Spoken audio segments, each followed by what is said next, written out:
In this video I'll be showing you how to make a ring similar to this one, using just sheet metal and wire. So I'm going to need to figure out how tall I want to make this ring. I'm just going to measure my ring I already made, and then use that as a reference. I'm going to add a little bit to this measurement because I know I'm going to have to take away a lot of material, so let's make it about 6 millimeters tall. So I'll just take my calipers and scratch this into the metal, so I'll have a perfectly straight line. So now we're going to need to do some math and figure out how long this piece needs to be before we cut it out, so we have the right size ring. All you need to do is measure the inside diameter of the ring, or the ring sizer tool that you're using to make this. Put that number into a calculator, and then just add the thickness of the metal you're going to be using, and then multiply that by 3.14. And this will be how long the metal needs to be for the ring. So just set your calipers and then mark your metal. It's easiest to do this on a piece of metal that has a right angle on it. Because it already has flat edges, it makes it easier for you to work with. When I'm working with scribed lines like this that I need to cut out with a saw, I usually mark it with some sort of Sharpie or pen, and I'll rub the excess of it off with some rubbing alcohol on a towel real quick. So it will keep some of the ink down inside of the scribe marks so I can see it better. So now all I have to do is cut it out with a jeweler's saw.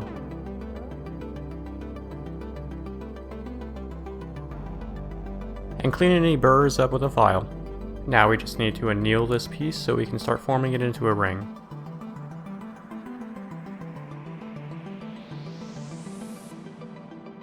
So after annealing it, it should be easy enough to bend it around your mandrel by hand, and then hammer down the other end. It doesn't need to be a perfect circle at this point because we're going to bend down both ends and match them up to be as flat as possible on one side. This will make for a stronger solder joint rather than having a curve to it. To make our solder joint as strong as possible, we need to make these super tight, and then we're going to cut through it with a saw so it's two perfectly flush edges coming together, and then we can solder it. This will make the solder joint uniform all the way through and have no gaps or breaks in it that will make it weaker. Basically, you want to see no light through this gap anymore. So now I'm going to solder this piece together using some hard solder and this little third hand, making sure to flux the piece thoroughly around the joint.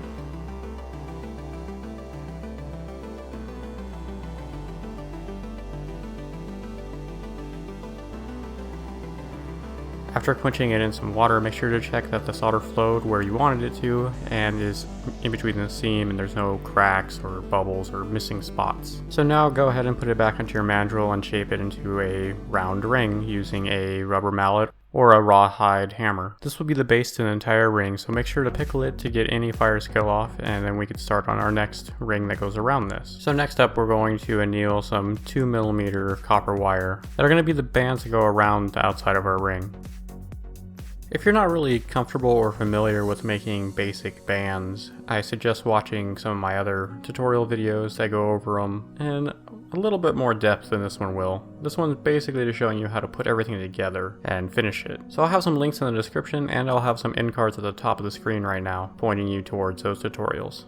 So to find what length you're going to need for the outer bands, make sure you measure your inner band, the outside diameter of your inner band that is. Then take the thickness of whatever you're wrapping around it and add it to that number, and then multiply it by 3.14. Then you'll have the number for the band that you need to make to go around this.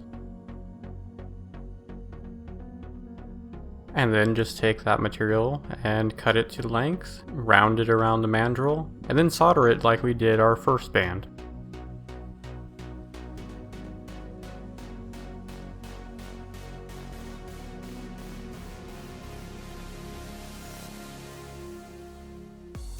After you have both of those made, you're going to want to test fit them onto your centerpiece. If they do not fit, you can put them onto your mandrel and hammer them out a little bit more to stretch them, and if they're way too small, you did something wrong and you're gonna have to remake these pieces. So up to this point, I thought I had some of my brass wire available to use for this project. Well, it looks like I don't have any more at all, and all I have is copper, and that wouldn't look the same on this, so I'll be making my own thickness of wire using my roller mill, but it's going to be square, so it's going to look different than the round wire version that I made, and I don't know exactly how it's going to come out, but we're going to see. And you get to see how I'm going to take this rod and turn it into the right size wire for what I need to work with, and it becomes super long from going through the roller mill so many times. Also, so I don't have to do this again anytime soon, I ordered the right size wire, which is 1.3 millimeters thick, and that's what you should be using if you're following this tutorial.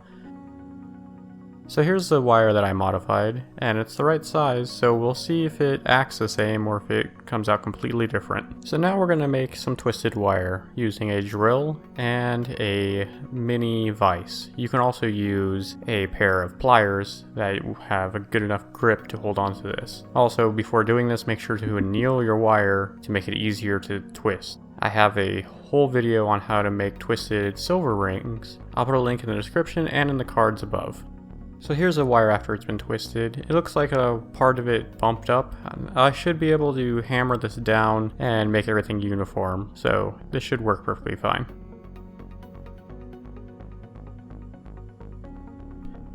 But before I do anything with it, I need to make sure to anneal it because the twisting will harden your metal and make it very hard to work with.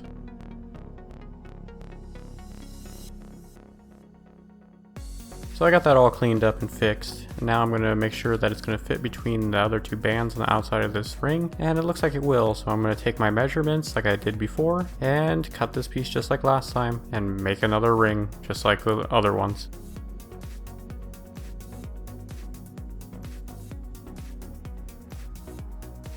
So if you didn't know how to make a basic band or ring at the beginning of this tutorial, you should be pretty good at it by now, because basically this ring consists of 4 different rings all put together.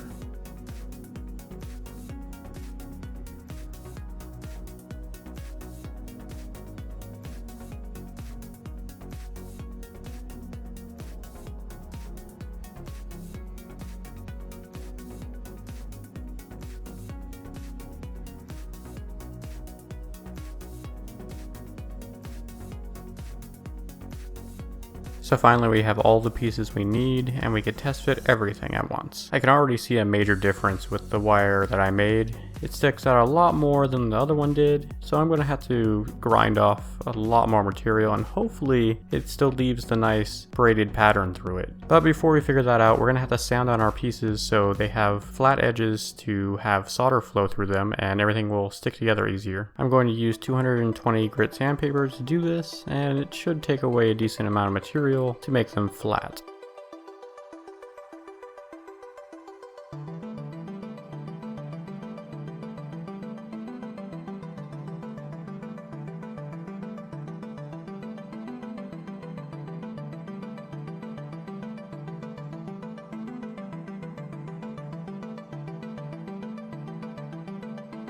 So now that everything's nice and flat, I'm going to pickle everything to make sure it's nice and clean for solder. Just before I assemble all these and have them soldered together, I want to make sure that they're not all wiggly or bent or anything like that, and as flat as possible. So I'm going to test them on my bench and hammer them down as needed.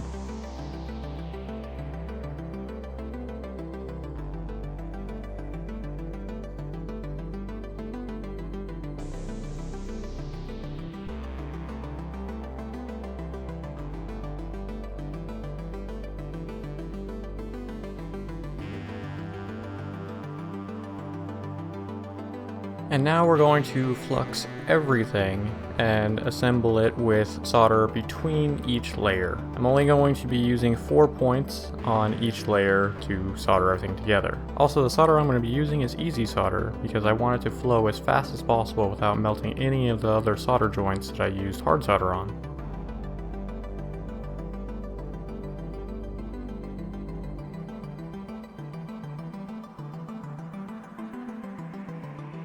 When soldering this piece, you're going to want to quickly move the flame over it in circles and slowly heat it up until the whole thing is a uniform glowing red.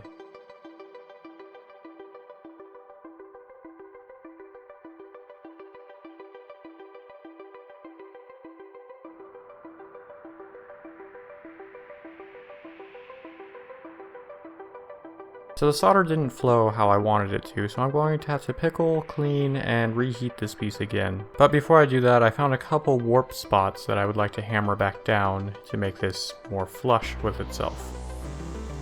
So after all that and having this piece cleaned completely in the pickle solution, I put some more solder on the back end of it because I didn't see much connecting it to the centerpiece, and I'm going to have to reheat this whole piece to red hot again to make all the solder flow, and hopefully this time everything will go where I want it to. I'm leaving all these problems and mistakes in this tutorial to show you that you do have to problem solve when making pieces, and it's actually a better way to learn by messing up and having to do it over, or messing up and having to figure out how to fix it, and it sticks with you better than just getting it perfect every time.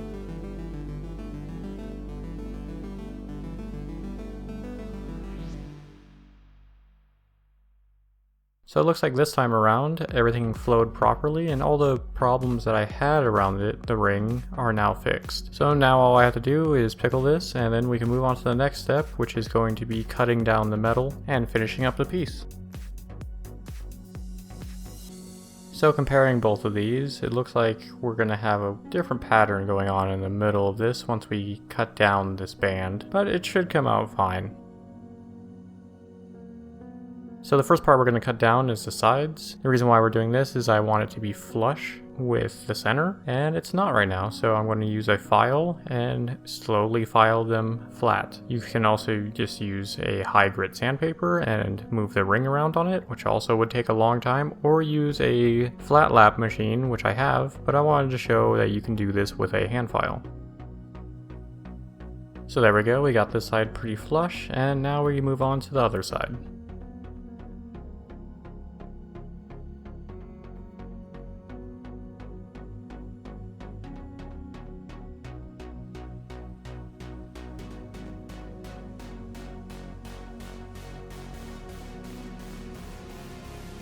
So to clean off any tool marks from the files, I'm going to use 250 grit sandpaper on both sides and just kind of smooth them out.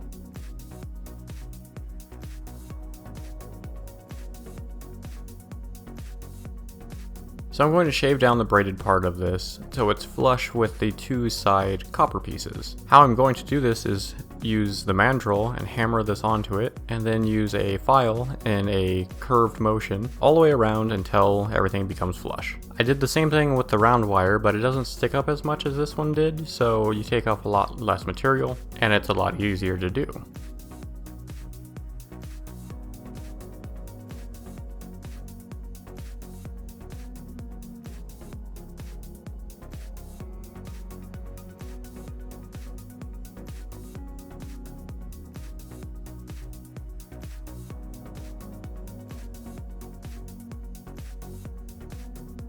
And there we go, everything is all flush, but all the grooves are now missing because the material was thicker than the last one. So what I'm going to do is clean it up with an 80 grit sanding wheel, and then I'm going to manually cut in each one of the lines just to give it a little bit more detail.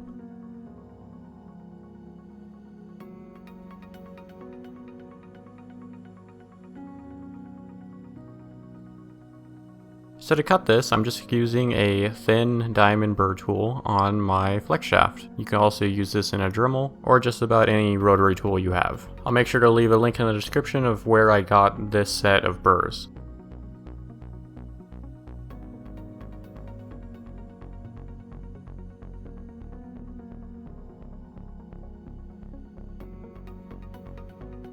So here are both my rings side by side. As you can tell, there's a big difference between the braids on both of these. I do like both of them for what they are. I prefer my original design to my newest one, but both of them are very interesting looking and nice looking rings. With all that said, I still need to clean up the inside of this ring, the outside of it, and smooth it all out to leave no tool marks, and get it ready for darkening and polishing. So now that the piece is all clean, and I've also cleaned off the entire surface with some rubbing alcohol, I'm going to be using this. This is Jack's darkener for brass, copper, and bronze. And all you have to do is paint it on with a paintbrush and let it sit.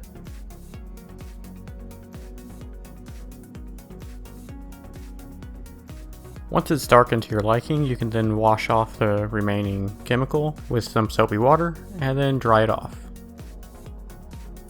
So now we're just going to use a felt buffing pad and some polishing compound on our rotary tool to polish this whole piece up. Keep in mind that buffing something makes it extremely hot, so if you have something to grip it with or some leather gloves, this will help you a lot and it won't burn your fingers.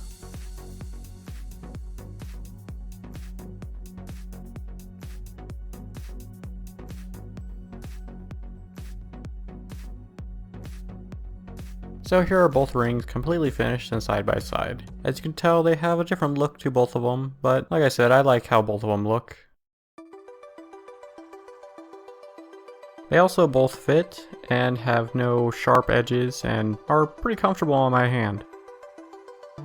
The same method can be done with gold and silver also, or a mixture of silver with brass or copper. You can also play with the thickness of the wires to make different designs. Since I have a bunch of wire coming in for just this, I'm going to be making a bunch of different designs and posting them up on my Etsy store, so feel free to check that out. I'll also be posting pictures of them on my Instagram page.